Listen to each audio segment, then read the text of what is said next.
Okay, today we're going to read day 6 of Wildfire, beginning with chapter 34. Burn, baby, burn. In my dream, Mom and I are at the beach, sitting in folding chairs with our feet in the water. We're watching Dad paddle around on a red rubber raft, acting goofy for our amusement. When Dad comes back to shore, the three of us will walk down to the hot dog stand and order extra large onion rings with our dogs. It's the best day ever and can't be spoiled, not even by the sound of crazy chainsaws. I mean, who brings chainsaws to the beach? I wake up with someone's hand over my mouth. It's Delphi hushing me. Quiet, she whispers. They're right outside. The dream was just a dream, but the crazy chainsaw noise is real. Not chainsaws, but dirt bikes roaring through the camp and somebody shouting, "If you're from away, stay away! From away, stay away!" I sit up on the bunk, heart pounding. We crawl to the window and peep out at the main building. In the soft light of dawn, we can make out a biker doing a wheelie the full length of the porch, screaming his head off. No longer words, just a scream of rage. On the front lawn, the other biker cheers him on, chanting, "From away, stay away! From away, stay away!" Beside me, Delphi whispers, It's them, isn't it? From Piney Pond. What's that supposed to mean? From away, stay away. Not sure, but I think it means they hate out-of-staters, people from away, people with money who come here and buy up the best land and build expensive places like this. And they think it's okay to burn them out because they weren't born here? I shake my head. I don't think they care about okay. I mean, look at them. These dudes were scary when they were on the other side of Piney Pond torching a summer house, but up close they're terrifying. There's a madness about them, a violent fury at the people they're attacking. No helmets, the blonde hair, both of them shaved close on the sides and long on the top. The light is still pretty dim, so I can't make out their faces except for the beards, but from the way they act and move alike, I'm pretty sure they're brothers. Do they know we're here? I whispered. Don't think so. I snuck around the back to get to this cabin. They didn't see me. There's a crash of breaking glass, and suddenly they invade the main building on their bikes. We can't see what they're doing inside exactly, but we can hear them zooming around and around, revving their engines. Every so often, the bikes will pause, going to idle, and we hear the noise of something breaking in their chants. From away, stay away. From away, stay away. This is probably crazy, Delphi says, but what if we wade into the lake? It's still kind of dark. Chances are they won't notice us out there. And then even if the fire comes this way, we'd be safe. It's not crazy, and it might work, but what if they stay until after sunrise and spot us? And what about the smoke? Narrow lake like this, with hills on either side, the fire will spread from side to side. We'll be stuck, and we might not be able to breathe. Even if we can, how long will we last in deep water? I hadn't thought about that, Delphi whispers. What's your idea? We should get out of here, hide in the woods until they leave. What if they see us? We run. They won't be able to follow in the woods. If we make it to the Jeep, we can get away. I'm worried they'll spot me, big and tall with a crutch. How can they miss that? Before I can think of an answer, something changes inside the main building. The biker brothers have turned on the lights, which is impossible with no electricity. And then I realize they've discovered the lanterns and are scattering oil and lighting the place on fire, like they did at the house on Piney Pond. In less than a minute, the interior is so bright it hurts to look. The flames spread quickly, racing up the great beams of the cathedral ceiling, dripping down the beautiful wooden walls. The brothers remain inside, admiring their work, racing their dirt bikes around the dining hall, shouting, "From away, stay away, and burn, baby, burn." Any second, they'll have to exit the hall or be trapped by the fire they started. "Now's our chance," I whisper. "Their eyes are on the flames. They won't see us." We creep out the back door, keeping the cabin between us and the main building. I look around the corner. They're still inside with the spreading flames, dangerous as it is, and we dash to the next cabin and then to the next, keeping to the shadows as we work our way around to the side of the camp where we propped up the planks and made an inclined plane. Part of me wants to carry out our original plan, get the Jeep across the inclined plane and over the gravel road and go from there, but the biker brothers will see us for sure and be on us in an instant. They probably came in on the gravel road and know this country better than we do, so the only sensible thing to do is escape without being seen. Get to the Jeep, put some logging trail miles behind us and the bikers, or between us and the bikers. I'm about to dash to the next cabin when Delphi hisses, "Sam, look!" She's pointing at the lake. I've been so focused on the main house, I haven't bothered to check out the lake. Small, tight waves are crashing along the shore, driven by the wind, which seems to be increasing with each beat of my heart. But Delphi's concern isn't the wind, at least not directly. What's attracted her attention is the fire, not the fire set by the bikers, but the main fire, the big fire, the one that's been chasing us for days. Last night it was a faint glow on the horizon, miles away. This morning the fire has speeded up. Now it's coming around both sides of the lake, trees burning from the top down. It can't be more than a half a mile away and moving fast. All the more reason to get to the Jeep. If the biker bros torch the rest of the camp, we'll be surrounded by a circle of flames with no way out. Do they know that? Do they even care? At that moment, both bikes fly out of the building into the lawn. Behind them, windows explode with the heat detonating like glass grenades. Black smoke billows out. They turn to admire their handiwork. Inside, beams begin to fall, and with each crash, the building shudders and groans. Now is our chance. We have to cover about 100 yards of open lawn. If they glance back at the cabins, they'll see us for sure. Dangerous, but we can't stay where we are. Any place we could hide will soon be engulfed in flames. Delphi straightens up, tucks her stick under her arm, and gives me a nod. Whatever happens, don't look back, she says, and take off at a lop. A brave girl, strong and tall. Chapter 35, The Rabbit and the Wolf. We almost made it. The main building was burning so bright it must have blinded them to the sight of us crossing the lawn. Delphi on her stick making speed and me keeping up. I feel totally exposed, like if they had guns, they would probably shoot us, no problem. But we finally make it to the ledge, clamber over it, begin to climb the slope up into the woods. The smoke is starting to thicken, but we can still see the Jeep waiting on the trail above us. We're about halfway up the slope. Delphi has more trouble on slanted grounds when the shouting starts. At first, I can't make out what they're shouting about, but then it becomes obvious they've seen us. The biker brothers roar across the lawn, camp ablaze behind them, and zip along the ledge, looking for a way to get to us. You go ahead, Delphi urges. Get the Jeep started. I'll catch up. We're almost there. I help her along. No way am I leaving her behind.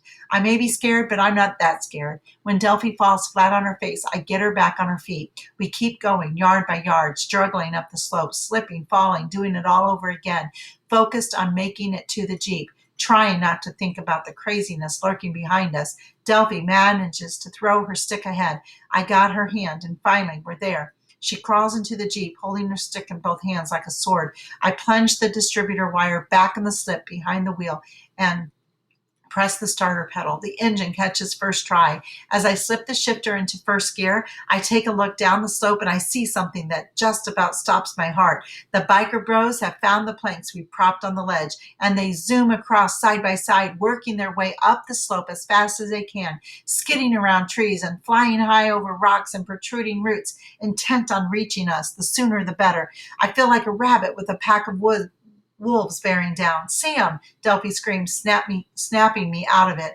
I let out the clutch and I press the accelerated pedal to the floor, running up through the gears. We're hitting 40 miles an hour, flat out, and it's all I can do to keep us from flying off the trail. Dirt bikes can go 80 miles an hour, so there's no way to outrun them. I figure they'll be on us in 30 seconds or less. Hunkered down in the passenger seat, Delphi starts to cough. A moment later, I'm coughing too, and my eyes are stinging. I risk a glance behind. A cloud of dense black smoke rolls behind us like breaking wave. The wind is strong at our backs, and the smoke from fire is catching up even faster than the bikers. That's a good thing, but not if it means we can't breathe.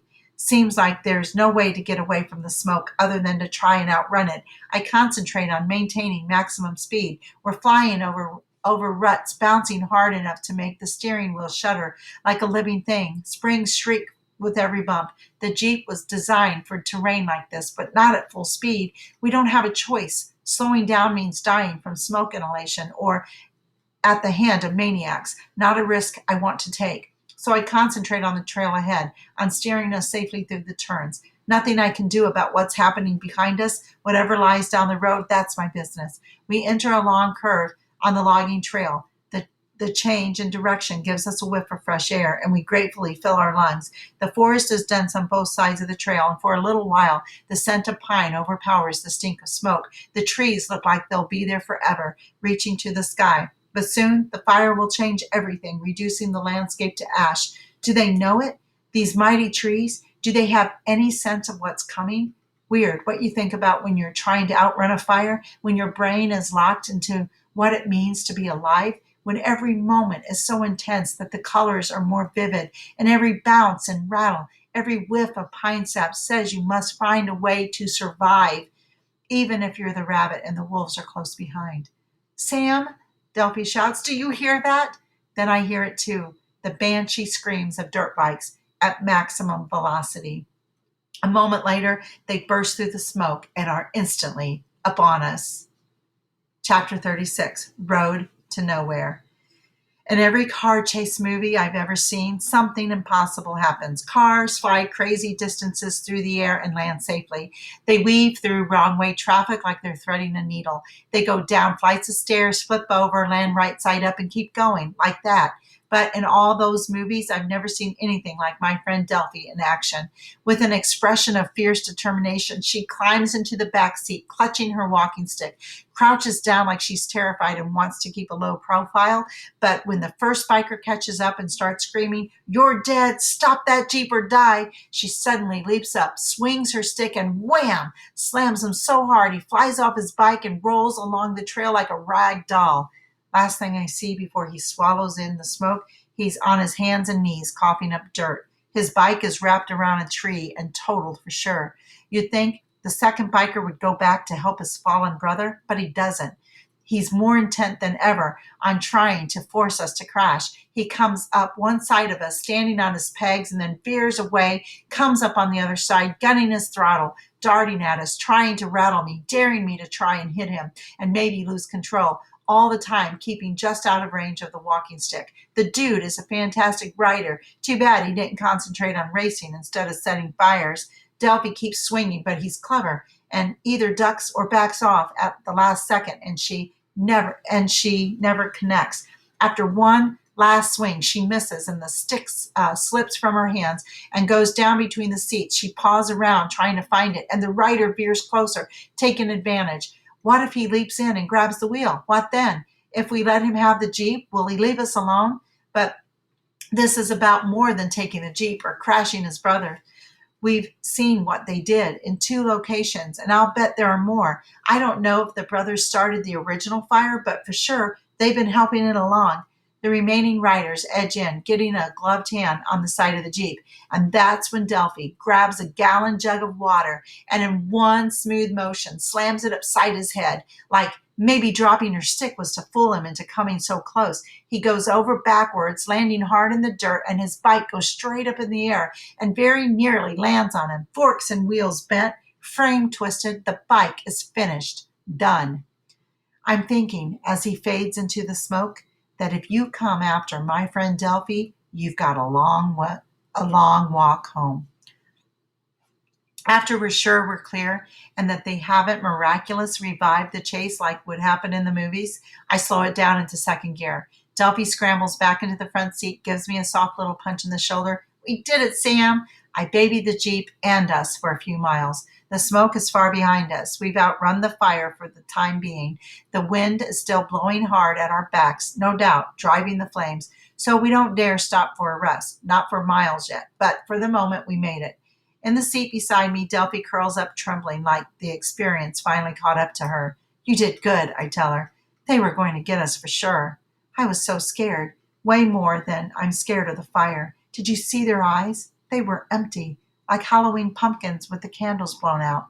Fat Freddy said people have died in the fire. It would be their fault. Delphi nods. Do you think they got away? Their bikes were wrecked for sure. I bet they're fine. They know this area like the back of their hand. Delphi pauses, lost in thought for a little while. Where are we? Any idea? Far to the west is all I know. I'm sorry, but this seems to be the logging trail to nowhere. She sits up and looks around. It can't be a road to nowhere, Sam. I mean, what would be the point? We drive on, gaining ground for the next few miles as we head deeper into the wilderness. The logging trail gradually rises until we're going over thinly wooded hilltops. We glimpse low mountains in the smoky distance. I'm so into keeping on the trail and being careful how I steer that I forget to check the compass on the dash. When I finally do check the compass, the surprise hits me like a punch to the gut. We've been heading more or less west. Now we're headed east. It must have happened real gradual, but it freaks me out that I didn't notice. Do you smell that? Delphi sits up straight. The logging trail has turned back on itself, so the wind is in our faces. That's why the stink of smoke is worse. What does that mean, turn back on itself? It means we're going the wrong direction. I'm sick to admit it. We're headed back toward the fire. Chapter 37, The End of the Trail. How is that even possible? Delphi wants to know, as if she's been napping and now she's wide awake, demanding answers. I shake my head. It's not like we're on a major highway heading in a certain direction. The logging trails wander all over the place, looking for logs. Delphi's face is scrunched up in concentration for lumber. This trail goes where the trees are. It doesn't care about compass headings or outrunning forest fires. Okay, I get it, she sighs. Let me think. Turning around would be a bad idea because the other end of the trail has already been overrun by fire, right? Right. So no matter which way we drive, we're headed for fire, which means we're doomed. Maybe not. I try to sound upbeat. Maybe the logging trail swings around to the west again. Some of this may be switchbacks. Switchbacks? Think of a heavy truck loaded with tons of logs. It can't go straight up a hill. It can't do steep. So it weaves back and forth, gaining a little altitude with each turn. That's switchbacks. On a real paved road, they're very precise, but carving a logging trail through the woods, not so much. All I know is we gained altitude over the last hour or so. We're on top of the hills, not going around them like before. Is that good? Maybe, I'm not sure. But we're more out in the open than we were in the deep woods. If a plane or helicopter goes over, they might see us. Delphi snorts, her eyes angry, as if, you know our problem. Nobody knows where we are, and nobody is looking. Nobody cares. That's not true. She sighs. I know. I'm just frustrated. I figure we've got no choice but to see where the logging trail ends or leads. I put the Jeep in gear, and sure enough, after 15 minutes or so of winding along the hillside, we're headed west again, switchbacks, no doubt about it. I try to imagine a fully loaded lumber truck trundling along in these ruts, and it reminds me of how dangerous it can be driving a big rig. One little mistake and you slip off the road and maybe flip over, trapped in your cab. That reminds me of what happened to Dad in Afghanistan. So I try to banish those thoughts from my mind and concentrate on the trail ahead. Keep to the ruts. Do not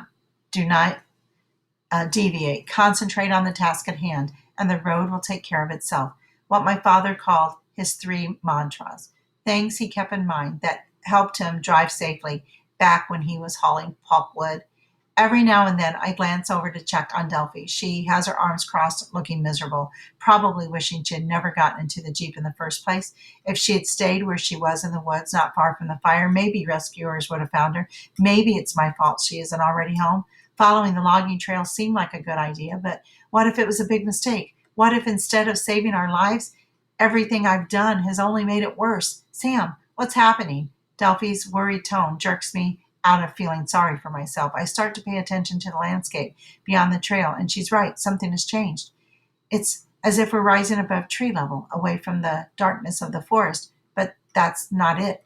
We're still in the low hills, nowhere high enough to be above tree level. The trail has widened into a large open area, populated with skinny birch saplings, thin enough so we can see for miles way beyond the rolling hills to the fire itself, a great black scar that runs from horizon to horizon, fed by an orange line of fire driven by wind and fuel, like an army of flames marching through a crack in the world. This hilltop, it was clear cut a few years ago, I can tell her. See all those old stumps with the birches growing up between them? That's what happens when you cut down all the trees. New ones grow back, and the first generation is usually something like birch, which is fast growing. Delphi looks at me impatiently, not the least bit interested in all the cool woodsy stuff I learned at camp. She wants to know what it means for us right now. I'm sorry, but it looks like this is why the logging trail was built, all those miles. They wanted to bring rigs up here to harvest the really big trees. What are you saying? Delphi grabs my arm as if she wants to shake the truth out of me. A truth I don't want to speak because it means I've been wrong all along. This is the end of the trail, I tell her softly. This is as far as it goes. Chapter 38. Because. The Jeep runs on gasoline. Step on the starter pedal, and it'll keep going until it runs out of fuel. Me and Delphi have been running on hope. But now the tank is empty, and it's like the black clouds of the fire have entered our brains. We sit in the field of skinny birches and old stumps without speaking for a long time, trying not to think because there's nothing good to think about. We can't go back the way we came because the fire has overrun the logging trail. We can't stay where we are because strong winds are blowing the fire in our direction. Soon enough, it will climb this hill, sweep over the top, and burn its way back into the thick forest that surrounds these hills in all directions. If we stay where we are, we die. But where do we go? Running off into the forest doesn't make any sense because if the fire isn't already there, it will be. Delphi clears her throat. Don't be too hard on yourself, Sam. What else could we do but follow the trail? It kept us alive for what? 3 days? 5 days. 5 days. See, you did good. She reached over to pat my hand. I snatched away. Don't pretend. I'm almost shouting. I messed up. I was wrong all along. I was so sure the logging road had to meet up with the railroad. Why was I so sure? Because I wanted it to? Like wishing would make it happen? I added, laughing bitterly. You did what you thought was best. I get out of the Jeep and I scuff through the underbrush. I want to be alone, and Delphi knows it. She parks herself on one of the big stumps while I wander around kicking at stuff. I'm not mad at her, no way. I'm mad at myself. We nearly made it. All we had to do was bring the Jeep down the incline, across the survival camp lawn, and into the gravel road. A state road was only 7 miles away. We could have been on the road, a real road, last night, armed ourselves with flashlights or something to find the way. Instead, we played it safe and decided to wait until dawn. Then the bikers showed up and ruined everything. Even without them, it might have been too late, the way the main fire was sweeping around the lake. That was my mistake, not leaving while we had a chance. Because I was scared of driving at night without headlights, because I didn't want to wreck the Jeep again, because I was exhausted and I wanted to sleep in a real bed, because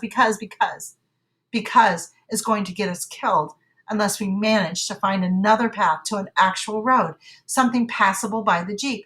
But what are the odds, really, in an area so remote there's not a cabin or cottage visible from the hilltop? Face it, we're doomed, which is so scary I can hardly hold it in my head. That I might really die, that I'll be gone, leaving my mom alone in the world. What will she do with nobody to look out for her? I'm wandering around the edge of the clear-cut area, half-heartedly trying to spot something that indicates a road might be nearby, when I happen to look through the birch saplings to the next few hills, which are about the same size and height as this one, except they're fully wooded. At first, what I see doesn't make sense. A red and white needle, barely visible in the distance, like a skinny arrow, stuck into the top of the hill. It takes me a while to figure out what it is. Could it be? Is it possible? I hurry back through the clear-cut area and find Delphi on the stump, sipping from a jug of water. She looks up with a tight little smile. You done kicking rocks? She studies my face. Sam? You found something? I can see it in your eyes. This way, I'll show you. She follows me to the edge of the clear-cut area and pushes a birch sapling out of the way so she's got a clear view of the hilltops. I point. What does that look like to you? She squints. A radio antenna? But what good does it do? It didn't just appear out of nowhere, I say. Somebody had to build it, had to bring in the pieces and put them together and raise the tower and stuff like that. So they need a road? Delphi breathes a sigh of relief. Of course they did. Then she gives me a hug that just about crushes my ribs. Chapter 39, No Going Back. The hilltop with the radio antenna is less than a mile away, but with no clear path or trail to follow, it might as well be 1,000. Probably we can make it on foot, but without the Jeep and a real road out once we get there, there's no way to escape. Not with the huge horizon, wide fire racing at us, driven by hot gust of wind, almost strong enough to knock us down. I don't know how long we've got exactly, but At this rate, the fire will sweep over these hilltops in less than an hour at most. We haven't got time to clear a path, even if we had a way to cut down trees, which we don't. So we'll just have to give it a shot and hope the old vehicle can find its way through the scraggly trees and bushes that cover the hillside. Hang on. I put the Jeep in gear. We'll be going slow, but it'll be bumpy. If you feel us tipping over, try to throw yourself clear. Delphi nods vigorously, but doesn't say a word. I don't have to tell her how dangerous this is, plunging down a steep hillside without a path or trail to follow. There's no going back once we head over the edge. I pat the dashboard for luck. Take care of us, dear lovely old Jeep, and we'll take care of you. That's a promise. Over the edge we go. For the first 100 yards or so, the steep slope is relatively wide, with only a few trees and stumps to avoid. I hardly have to touch the gas pedal as we roll over the rough ground, rocking side to side. Then suddenly we're tearing through low bushes that block our view. I try riding the brake, but it barely slows us down. Besides, if we slow down too much, we'll get stuck for sure. Don't touch the gas or the brake, I decide. Concentrate on steering, on seeing what's beyond the next row of bushes. You're doing good, Delphi shouts. To the left. See that tree? Then you're clear. That's how we do it, all the way down the slope, me steering like a maniac with both hands welded to the wheel, Delphi shouting out which way to turn, bushes and saplings smacking the sides of the vehicle as we go by, as if urging us along. Suddenly, we break through the underbrush, lurching into a rock-strewn ledge. The Jeep starts to skid sideways. I steer into the turn, and we straighten. Finally, the tires get purchased on the slippery rock. Back in control, I steer around the bigger boulders. Then there's grass under the wheels, and the ledge is behind us. We're picking up speed, and Delphi is shouting out which way to go. A groove of thin little saplings ahead, too many to avoid. We roll right through, mowing them down, branches whipping at us, trying to snatch us out of our seats. But we hang on. We keep going, bumping over hard ground and soft dirt, rolling through bushes, skidding around bigger trees, the occasional boulder that comes out of nowhere. I'm so focused on steering that I don't really get it that we made it to the bottom of the slope until the Jeep slows down and starts to roll backwards. I look over at Delphi. She's clinging to her seat with both hands. If her eyes were any bigger, they'd fall out of her face. That was interesting. She takes a deep breath. Working our way slowly up the next hill is way less exciting, but it takes just as much effort. A couple of times we have to backtrack when the trees get too dense, but we manage, finding our own switchback pathways when it gets too steep and barging straight ahead whenever possible. We finally get to the top of the hill. There isn't any part of me that doesn't hurt. My hands are so cramped, I have to pry my fingers off the wheel. My legs ache and my butt feels bruised. But it's all worth it because we can see the radio tower looming over us. Close up, it looks old and rusty. The cables that anchor it in place moan with the gust of wind.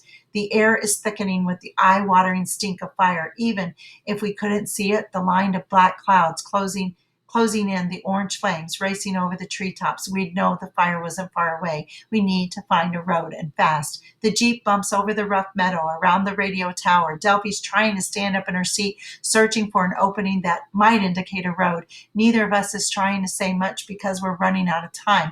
I don't know what's going through Delphi's head, but my brain is thinking crazy thoughts like, if we don't find a road, maybe we can climb to the top of the tower to get away from the fire. Might survive if the flames sweep through fast, but it's just as likely we'd end up like chunks of barbecue.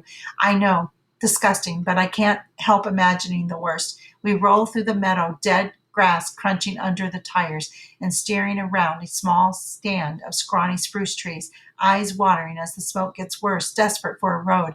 At this point, any kind of road will do, even another road to nowhere, just so we can stay alive for a little while longer. Hey, Delphi shouts, pointing. Over there. What she spotted isn't a road, it's a building, a square, flat-roofed building made of cinder blocks sitting in the middle of a clearing, white paint peeling and blistered on the sides, but the bold lettering over the door is still clearly visible. WRPZ 98.6 FM. It's him! I'm astonished. Fat Freddy. Delphi shakes her head. He must have got rescued somehow. He said it was his final broadcast, and that was last night. He's gone. Maybe not. I lean on the horn. Chapter 40. Ride of the Falconeries. The man who stumbles out of the cinder block building is a lot older than I expected from the sound of his voice. He's got a short white beard and a long white ponytail that goes almost to his waist. The ponytail reminds me of Willie Nelson, but Fat Freddy has a potbelly that spoils the resemblance. Wheezing from the smoke, he barely makes his way across the unpaved parking lot. "Oh, my Lord," he exclaims, his red-rimmed eyes taking us in. "You sent me two angels in a Jeep. Is there a road? Access road hasn't been paved in years. Hop in. Show us the way." I have to shout because the roar of the approaching fire has gotten so loud. It's not a normal sound, more like trees are screaming. Must be my imagination because trees don't scream, do they? Freddie scrambles into the back. We tear around the building, and sure enough, there's an old pothole riddled road just wide enough for the Jeep. My heart soars. We've got a chance.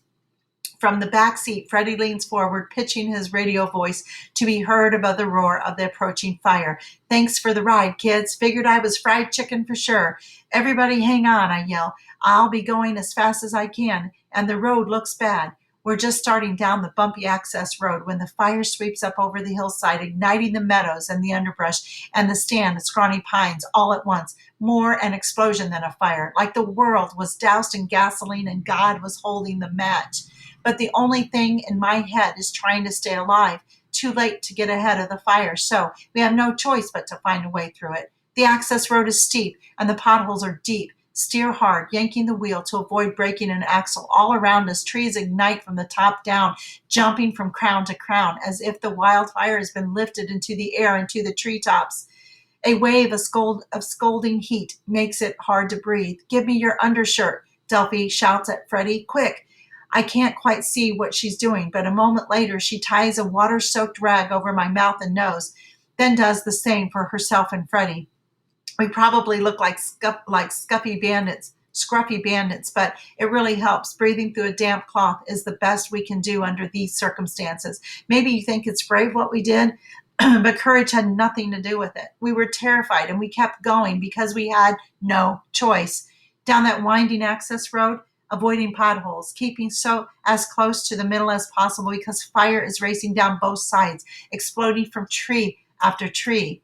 I may have been screaming, not that anyone noticed or cared, screaming as much in anger as fear because I couldn't help thinking about what happened to my dad when the Hummer hit his truck in Afghanistan, how the gasoline tanker he was driving rolled off the shoulder of the road, turning the rig upside down, how he was trapped in the cab as the gas poured out and then exploded. They say he was probably unconscious when it happened, but nobody knows for sure. Mom didn't want me to hear the details or read the report from his company, but I had to know. I had to, because my imagination made it even worse than the report, which concluded he perished in less than 30 seconds. 30 seconds can be an eternity if you're inside a fire. Believe me, I know. That's probably how long it takes to get all the way down the access road, which is only a few hundred yards. It finally levels out at the intersection with a paved road. I scream, "Which way?" And Freddie points to the left. We barrel down the middle of the road, a real road, not a trail, hitting 50 miles an hour on the speedometer, pedal all the way to the floor, with me hunched over the wheel, urging it to go even faster. That old machine purring like it's young and brand new. Maybe it thinks we're on a battlefield in Korea, but wait, machines can't think, can they?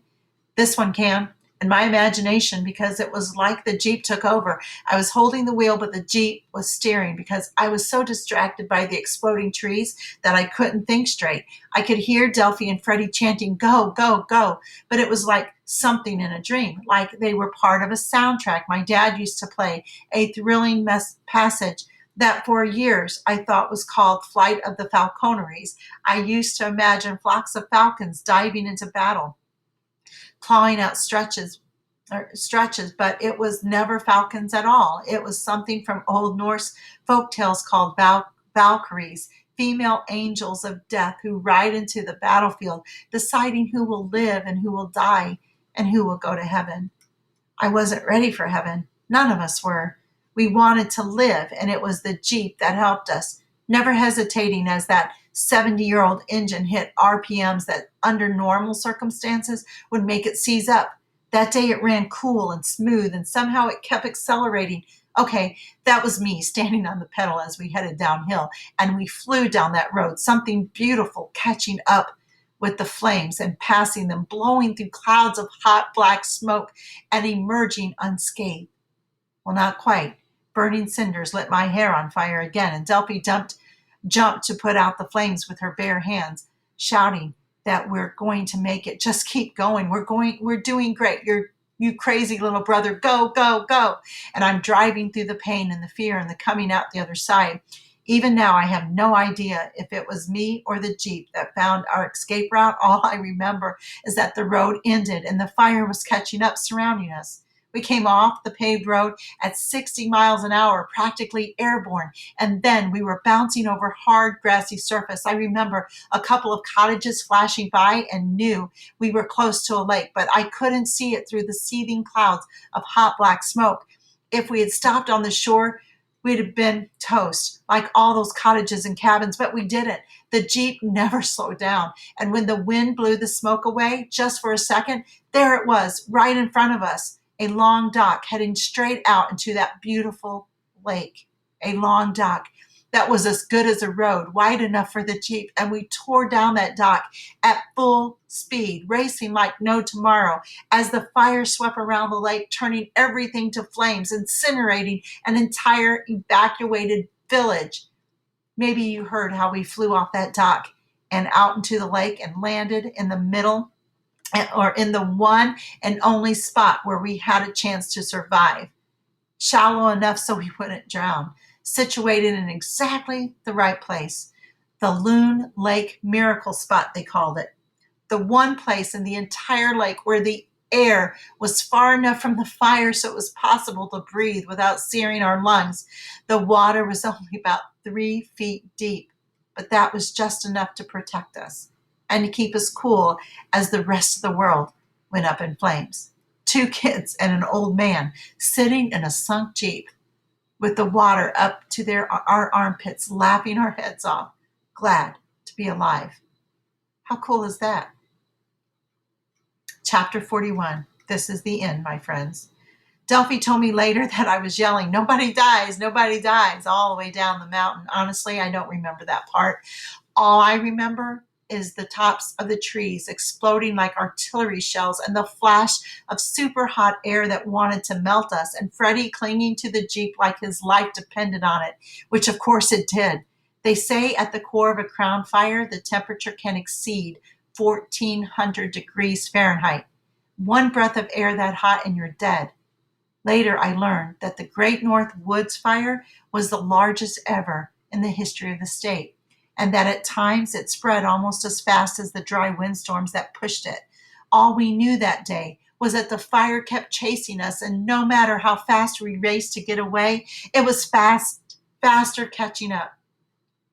They tried to make out like I was a hero. Ha, some hero. I was scared the whole time. From the very first day, there were lots of real heroes in the Great North Woods Fire. The long haul trucker who drove his rig through 10 miles of blazing highway to rescue his wife and children. That team of volunteer firefighters from Belfast who died trying to evacuate those people who had taken refuge in a church cellar. Dozens of real heroes, hundreds probably, and most of their stories were never heard. Personally, if a thing can be a hero, that old Jeep deserves a medal. By the way, the grandson of the man who owned the Jeep towed it out of the lake and had it completely rebuilt and presented to his grandfather, Captain Aldridge Brown, U.S. Army retired, on his 90th birthday. I know, because I was invited to the birthday party. The old man looked so much like the young man in the photograph, it was eerie.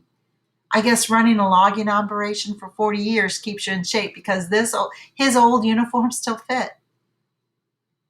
The coolest thing was that after Captain Brown climbed into the Jeep to try it out, he saluted me. And then he handed me the ownership papers. That's right. The Jeep is in our garage, under a dust sheet, waiting for me to turn 16. Well, as for Delphi, we talk all the time, and we see each other whenever. Yesterday, she told me she was in love with some guy she met online. In the grocery store. Aha, is how she put it. However, it happened. Good for her. We were both relieved to hear that the dirt bikers survived and were arrested for arson. Charles and James Biney, who destroyed dozens of homes. helped the wildfire spread, and whose hatred of outsiders landed them in jail. Good riddance, I say. Oh, yeah, you're probably wondering what happened with Mom. That's a really long story, but the short version is at the height of the fire, she promised herself that if I survived, she'd complete rehab, which she did. She's back home now, managed to keep her job at the physical therapy clinic too, and has really thrown herself into it, helping other people. Says it takes her mind off feeling sorry for herself, and that's a good thing. When she's not working or looking after me, she's out in her garden, weeding like crazy and bringing it back to life. Today, a rose bush she thought was dead started to bloom. It's been a long time since I've seen her so happy. The truth is, she's still pretty shaky about what happens next. I keep telling her, Mom, nobody knows what happens next until it happens. All we can do is take it one day at a time. Thanks for listening.